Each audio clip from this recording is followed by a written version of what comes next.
유튜브 시청자분께서 보내오신 질문을 해드리겠습니다. 용서의 방법에 대해 질문 드립니다. 일반적으로 종교에서는 자신에게 해코지를 하는 사람이 있더라도 현생의 어려움은 자신이 전생이 뿌려놓은 씨앗이니 받아들이고 수용하라고 합니다.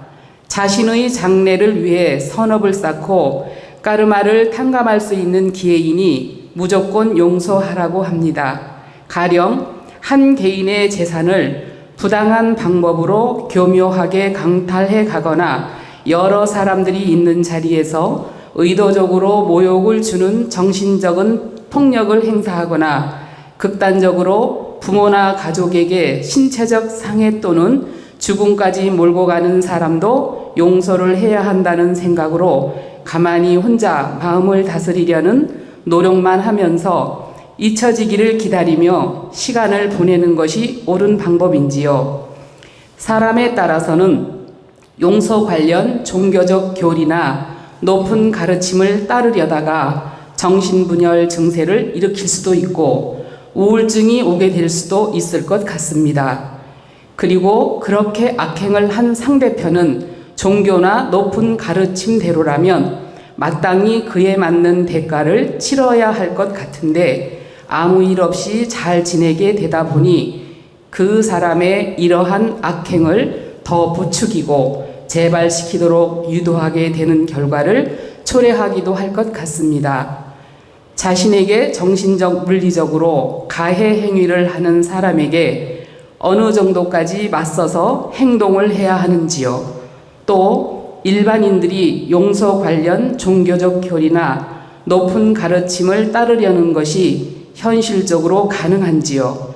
부당하게 소송을 거는 사람들은 무조건 용서하라는 종교적 차원에서의 용서 관련 미덕을 어기고 있는 것인지요. 용서의 올바른 의미와 방식에 대해 가르침을 주십시오.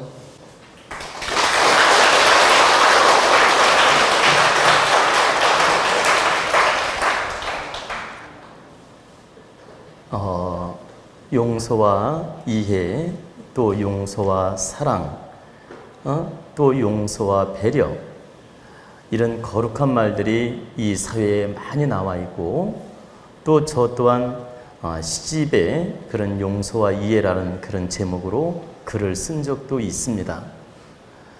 근데 우리가 이걸 잘 이해하고 받아들여야 됩니다. 왜 그러냐면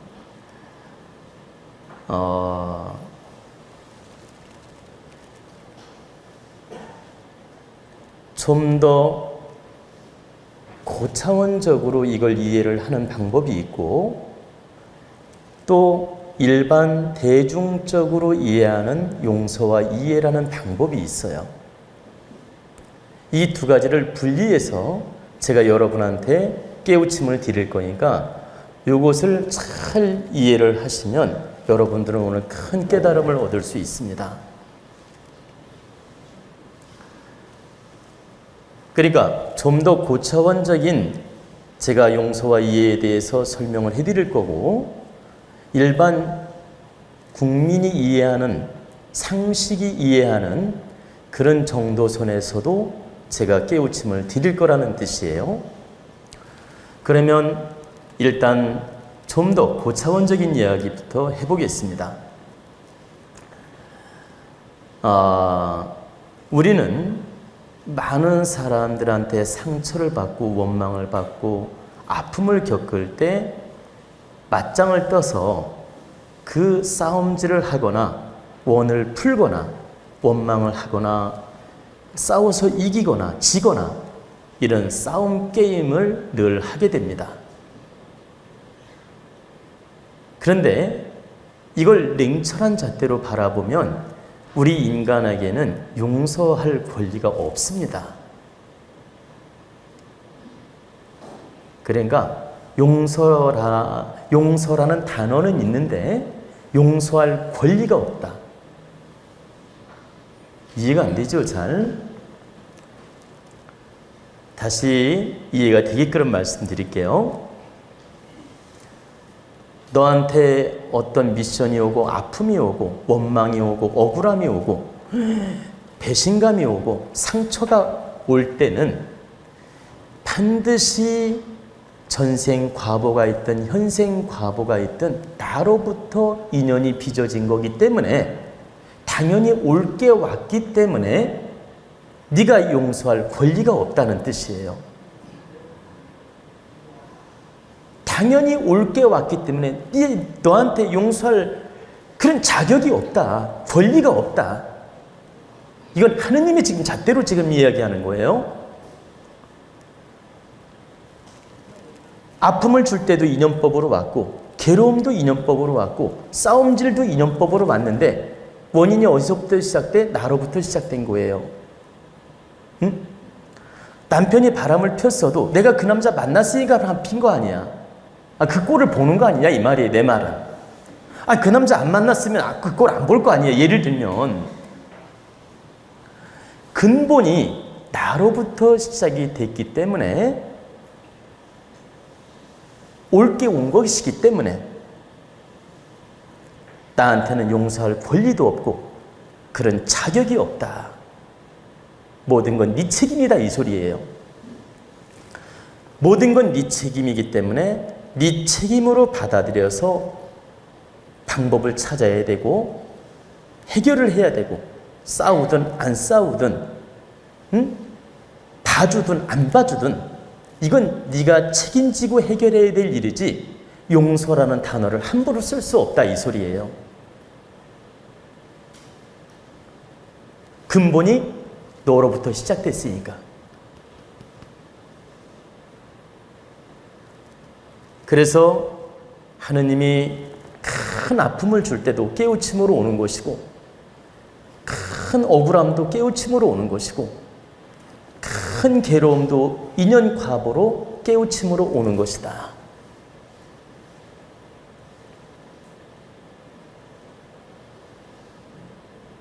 전생에 못된 짓을 했든 현생에 못된 짓을 했든 어떤 형태로든 그 인연 과보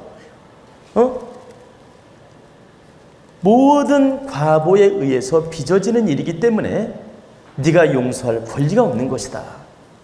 그 자체를 받아들일 뿐이다. 이게 하느님의 잣대고 고차원적인 이해란 얘기입니다. 고차원적으로 우리가 알아야 될 하나의 숙제다. 그래서 내가 용서한다는 말을 쓰지만 용서가 아니고 자체 해결이지 용서라는 말을 함부로 쓰지 말라 이 소리죠. 자체 해결. 시비를 분별해서 자체 해결이지 거룩한 척 용서라는 말을 함부로 쓸 일이 아니다 이 소리예요.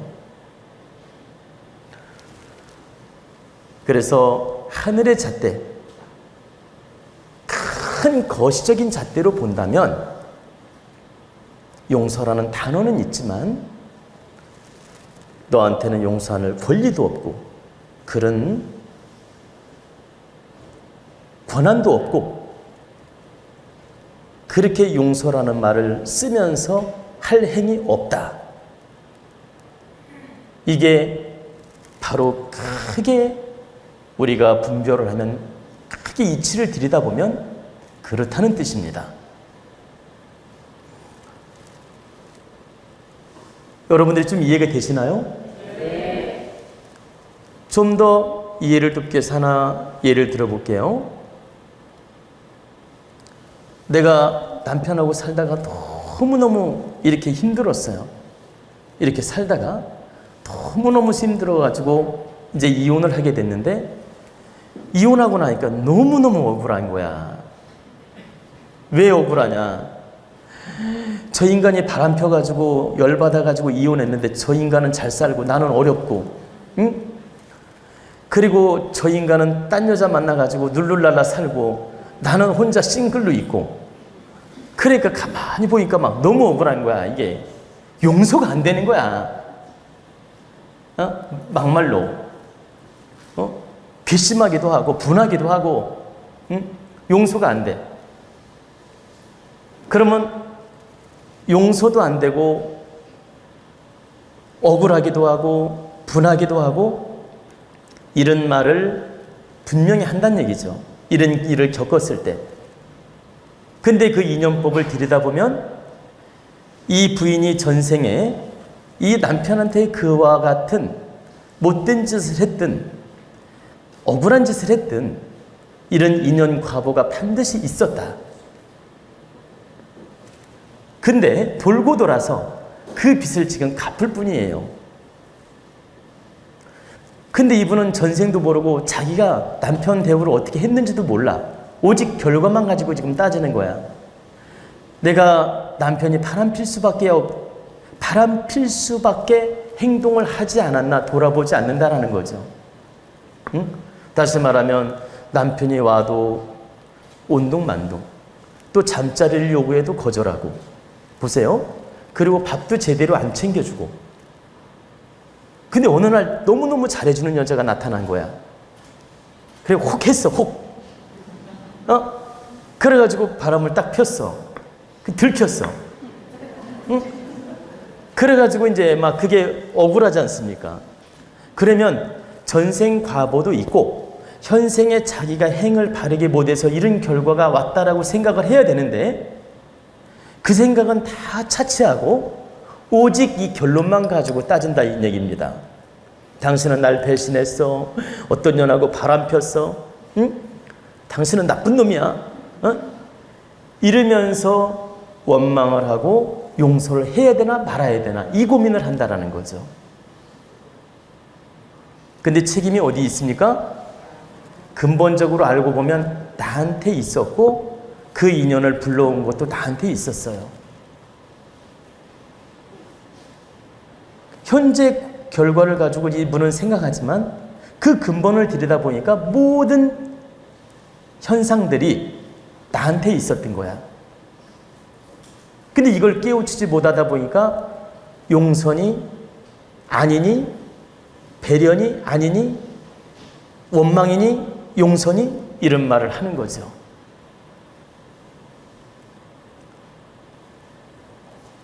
근데 이걸 냉철하게 들여다보면 사실 그대로일 뿐이다. 사실 그대로일 뿐이다. 이해가 됐나요? 네. 사실 그대로 내가 받을 거 받았을 뿐이다. 근데 무슨 용서할 권리가 어디 있고 용서하고 말고 할 게 어딨냐 이 말이야. 하느님은 공평하게 운영한 것 뿐인데. 여러분 공평 얘기가 나오니까 하나 내가 가르쳐 드릴게요. 여러분들은 평등하고 공평을 착각하는 분들이 있어요.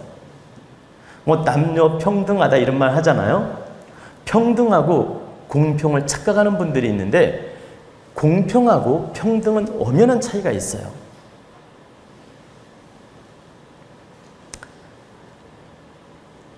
이 세상은 공평한 진리는 있지만 평등한 진리는 없습니다. 여러분 평등 주장하는데 공평한 진리는 늘 존재하지만 평등한 경우는 아주 극히 드물다. 전혀 없는 건 아니지만 평등이란 말은 보세요. 똑같다. 너 떡 한 쪽 나눠주는 게 평등이에요. 그러니까 10명한테 떡을 하나씩 나눠주는 게 평등이라고 볼 수 있잖아. 그런데 이 또한 공평이다. 이해가 안 되셨나 봐 아직? 안 듣는 거 보니까? 자, 다시 그런 말씀드릴게요. 말이 새길로 가면 안 되니까 요거부터 마무리를 짓고 요걸 내가 풀어드릴게. 자, 말이 좀 이렇게 자꾸 새길로 가면 안 되니까. 자, 그래서 다시 돌아와서 이 부부가 원망을 하고 싸우고 이혼하게 되고 억울함을 호소하는데 이걸 냉철하게 그 사연을 깊이 들여다보면 자연으로 나타난 현상이지 누구 탓이라 할 수 없다. 그렇기 때문에 누구를 용서하고 말고 할 것도 없다 이 소리예요. 그렇기 때문에 바로 이러한 원리와 진리가 있기 때문에 너한테 아픔이 온다 하더라도 이것은 용서다 아니다. 이런 잣대를 놓는 것은 현상 세계에서 벌어지는 일들이고 우리 인간적인 감정으로 내 분별, 내 잣대로 판단하기 때문에 용서라는 단어를 쓰는 것이다. 그러나 깊이 들어가면 용서라는 자체가 의미가 없다라고 지금 설명하는 겁니다. 근본이 나한테 다 인연이 온 거기 때문에 나로부터 뿌리가 되어서 씨앗이 되어서 온 거기 때문에 용서라는 단어가 크게 의미가 없다. 단 현상 세계만 있을 뿐이다. 여러분이 충분히 이해가 되셨나요? 이건 지금 고차원적으로 자연법으로 제가 설명을 해드린 거예요. 그러면 이제 우리가 상식선에서 이제 이해하는 쪽으로 용서 이해를 풀어보자고요.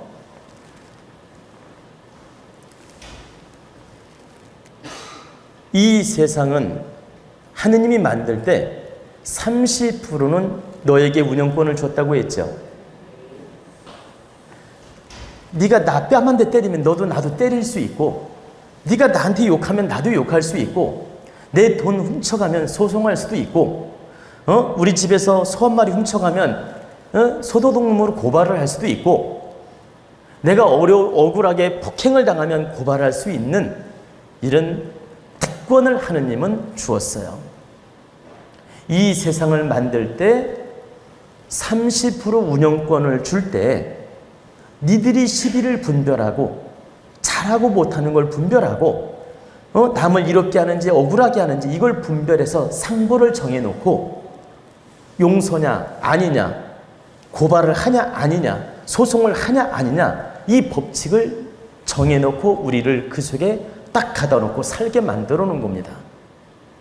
이 지구라는 틀 안에다가 인간을 만들면서 너희들 세계에서는 30%는 니들이 싸움질을 하고 어떻게 분별하고 또 억울함을 어떻게 풀고 너희들이 인생을 어떻게 살지 운영권을 주었다.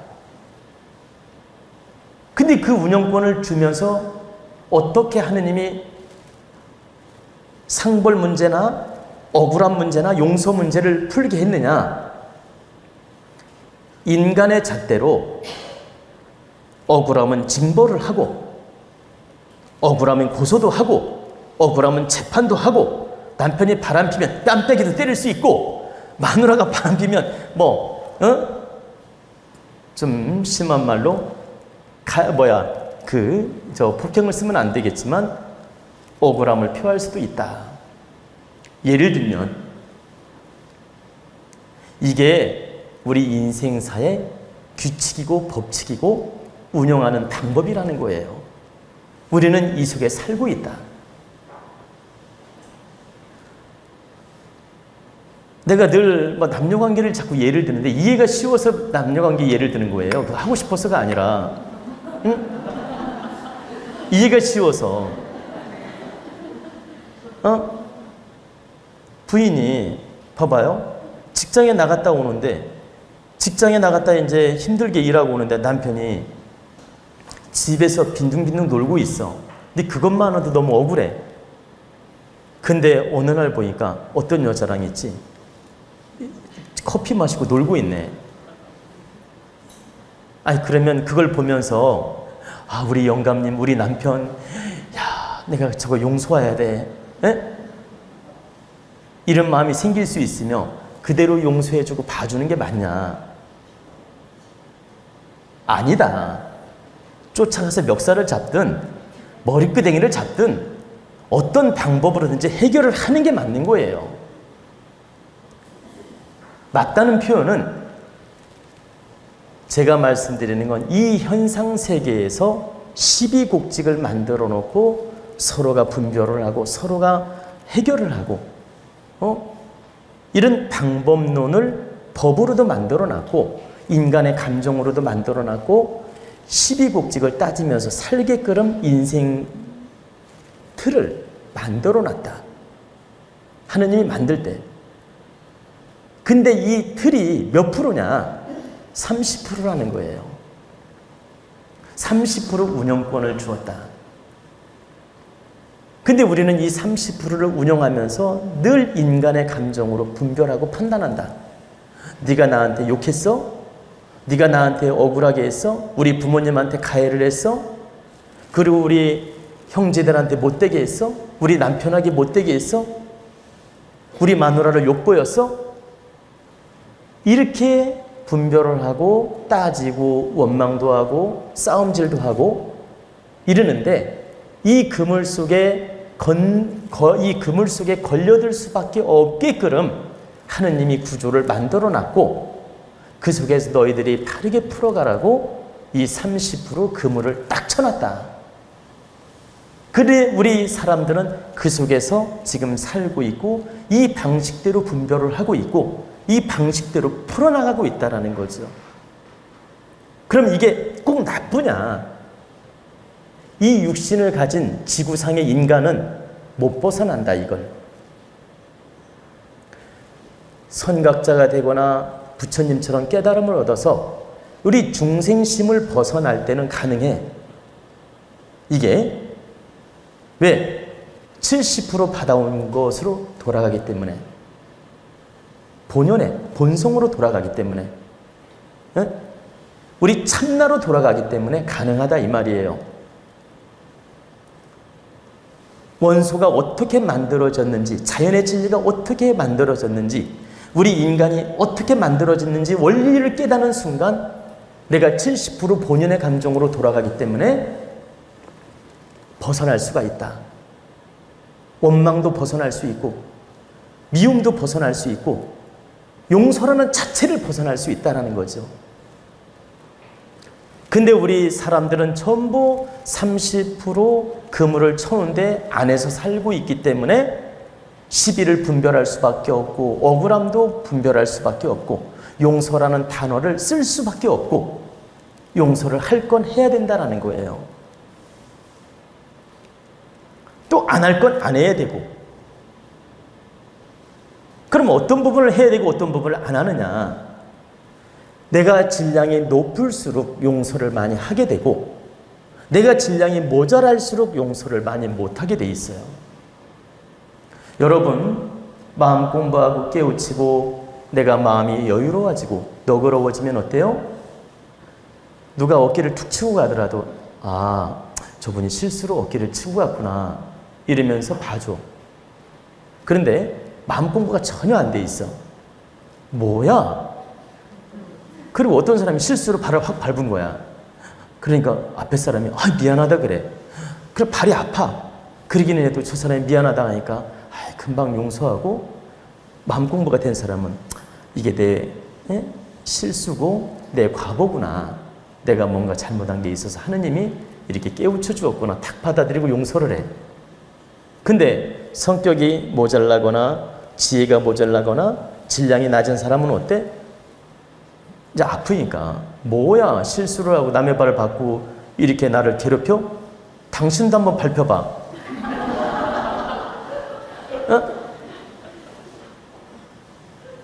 이렇게 분별하고 판단하잖아요. 이게 이제 질량이 낮을수록 누구를 용서를 못하고 질량이 높을수록 용서를 잘한다. 근데 용서를 한다 하더라도 우리는 30% 안에서 지금 그 마음을 쓰면서 움직이는 거란 뜻이에요. 30% 안에서 지금 운영하면서 용서를 하기도 하고 안 하기도 하는 것이다. 그러면 내가 깨달은 마음으로 보세요. 정말 높은 질량으로 내가 대자대비한 마음으로 작은 일들은 용서하고 살 수 있다는 거죠. 왜? 이 인연도 나로부터 과보가 온 것이고 이것도 하느님이 날 깨우쳐 주는구나. 이렇게 긍정으로 풀면서 다 용서하고 봐주는 거죠. 그리고 상대 모자람도 내가 품어주고 그리고 남편이 좀 속을 세게 해도 이게 내 팔자구나 하면서 품어주고 또 실수를 좀 해도 이것도 내 팔자구나 봐주고 또 부인이 혹시 실수하더라도 이것도 내 팔자구나 하고 봐주고, 내가 깨달음이 열리고 질량이 좋아질수록 품는 마음이 생기고 용서하는 마음이 생기고, 또 그런 덕스러운 마음으로 바르게 노력할 때 내 질량은 좋아지고 공덕이 쌓이고 또 전생의 과거도 갚는 길이다. 그러나 분별력 없이 모든 걸 용서로 받아들인다고 해서 그게 잘하는 거냐? 그렇지 않다. 내가 따질 건 따지고, 보세요. 잘못한 건 상대를 냉철하게 꾸짖어주고 냉철하게 시비를 바르게 세울 때 상대를 돕는 게 돼. 어떤 나쁜 놈이, 잘 보세요, 내 물건을 자꾸 훔쳐가. 근데 계속 용서하는 건 저 도둑질을 키워주는 거예요. 근데 내 물건을 훔쳐가니까 경찰을 부르든 내가 몽둥이로 때리든 그 버릇을 고쳤어.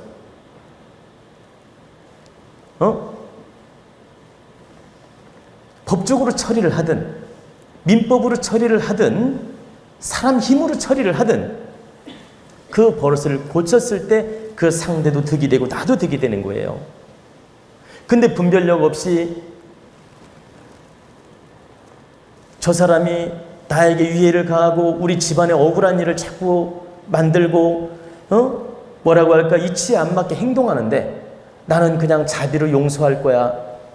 봐주는 건 자비가 아니라 내가 등신같이 행동하는 것이 될 수도 있고, 상대 악업을 키워주는 게 될 수도 있고, 내가 저 사람을 돕는 게 아니라 오히려 악행을 키워주어서 그 과보를 내가 받을 수 있는 것이다. 내가 그 책임을 내가 져야 될 수도 있다는 뜻이에요. 그래서 여러분들이 좋은 행을 할 때 분별력을 가지고 하라고 하죠. 왜? 잘못하면 이타심을 심어줘가지고, 그러니까 이타심이 아니라 의타심이요. 내가 용돈을 누구를 줬는데 잘못 주면 의타심을 심어줘가지고 그 사람이 분별력을 잃고 의타심을 갖다가 자기 인생을 못 살아. 그리고 맨 얻어먹는 근성만 생기고 거지 근성만 생기고, 그러면 그 거지 근성을 만든 게 나한테 책임이 있다라는 뜻이에요. 또 형제간에 너무 말도 안 되는 짓을 해. 형제를 배신하고, 근데 그를 계속 용서해줘. 그럼 너는 나쁜 짓하고 계속 살으란 얘기밖에 안 돼. 그때는 단호하게 자르든 그 버릇을 고치든 욕을 하든 해가지고 해결을 봐가지고 그 사람이 더 나쁘지 않게끔 역할을 하는 것도 나한테 책임이 있는 것이다.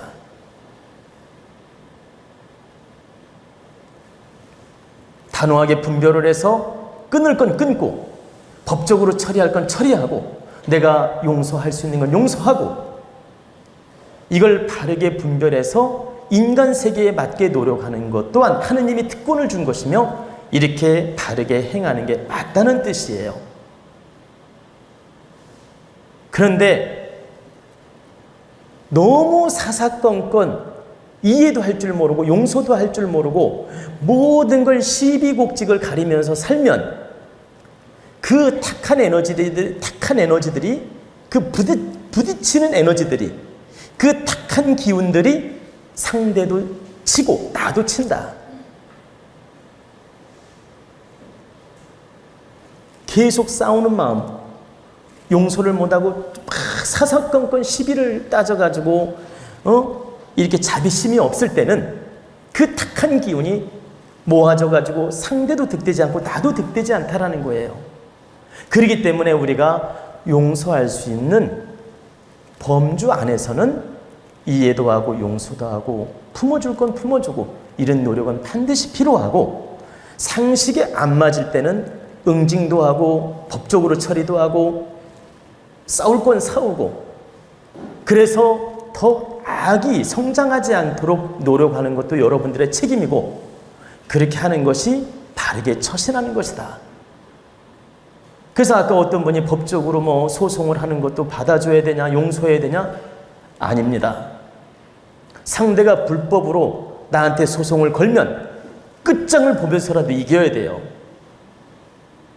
그래서 법이 준엄하다는 걸 보여주고, 양심이 준엄하다는 것도 보여주고, 양심이 승리한다는 것도 보여줘야 됩니다.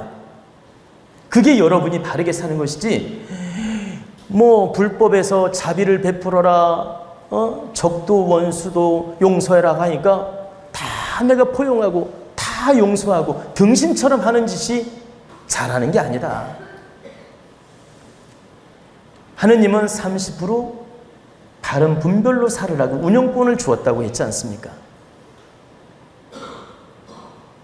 그래서 여러분들이 바르게 분별도 하고 바르게 깨우치고 바르게 판단을 해서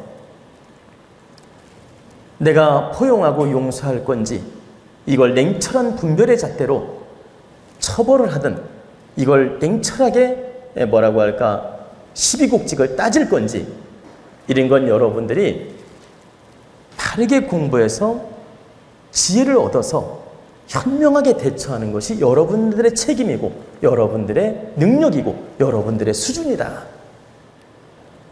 우리는 그런 걸 바르게 분별해서 상대도 득이 되고 나도 득이 되고 멍청하지 않게 인간답게 살려고 공부를 지금 하고 있는 겁니다.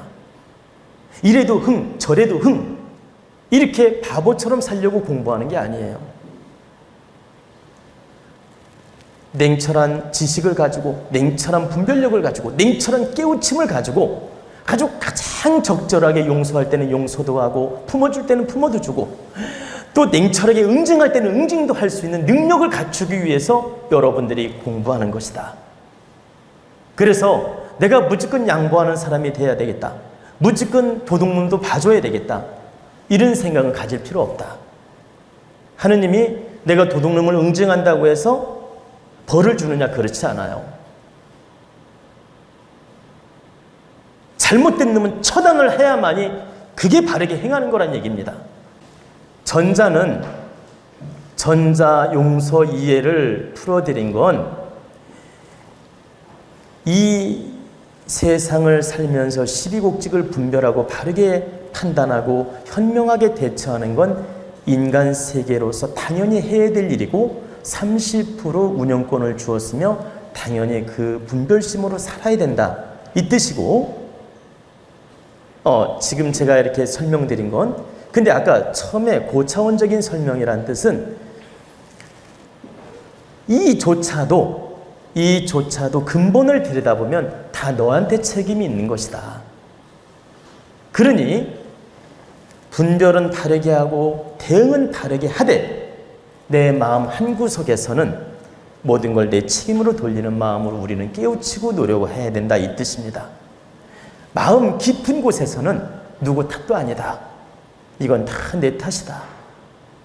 그러니 마음 깊은 곳에서는 내 자성, 내 참나, 내 본성에서는 하늘의 이치로 이런 인연이 온 것이니 내가 깊은 곳에서는 그 원망심, 집착, 이런 것조차도 가질 필요가 없다. 그러니 내가 이 세상 그물 속에 살고 있으니 다른 공부로 분별도 하고 판단도 하고 분명히 시비곡직은 가리되 내 마음 깊은 속에서는 책임을 나한테 돌리는 그런 마음을 가지고 우리가 깨우치고 살아야 된다.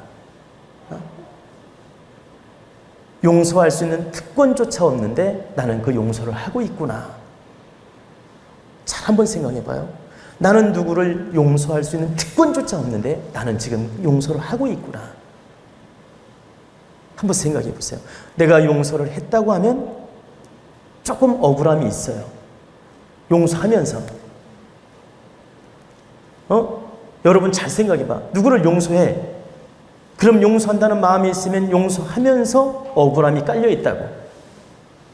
그런데 나한테 용서할 수 있는 특권조차 없는데 내가 지금 용서를 하고 있구나. 그러니 내가 얼마나 지금 사치스럽게 노력하고 있는가? 내가 지금 얼마나 내 자존심으로 저 사람을 대하고 있는가? 나는 지금 내 잘났다고 사치스러운 마음으로 용서를 하고 있구나. 이 마음을 깊숙한 곳에서는 우리가 알고 있어야 된다.